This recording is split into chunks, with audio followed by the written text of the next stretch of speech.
Осколок залетел отсюда, раздробил челюсть, кости черепные и залетел внутрь. Ранение Фаниль получил в ноябре 2023 года при штурме здания на Авдеевском направлении. Осколок попал в голову. К врачам смог обратиться только после боя. Первую операцию сделали в госпитале, отправили к хирургам в Санкт-Петербург. Кушать не мог, у меня все как бы вытекало.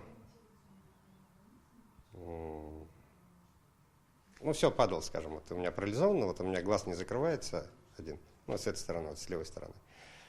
И рот все, вот у меня все падал сюда. В Санкт-Петербурге Фанилю прооперировали челюсть, но за лицевой нерв хирурги не взялись. 2 месяца назад он обратился в военный госпиталь РКБ. Наши микрохирурги позитивных прогнозов не давали, но рискнули попробовать. Скорее шансы были, что динамики не будет положительной, но решили попытаться. У него было осколками повреждение нервов, которые отвечают за мимику лица, поднятие угла рта и закрытие глаза.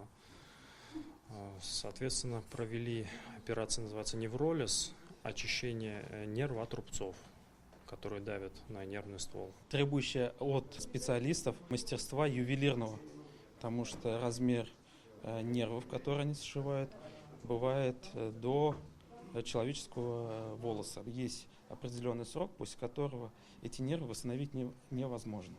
Например, после ранения осколочного нерва, если полностью он поражен, то у нас есть только 6 месяцев на восстановление этого нерва, на сшивание. Операция прошла успешно, есть уже первые результаты. Впереди длительная реабилитация. Теперь врачи планируют восстановить слух. Через несколько месяцев его ждет очередная операция. Губы двигаться начали, щека уже чуть-чуть двигается.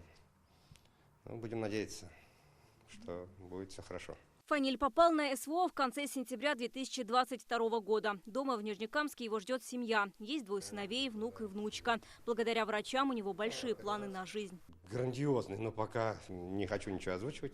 Жить дальше, радоваться жизни. Вероника Гайнудинова, Рамзиль Гарипов, ТНВ, Казань.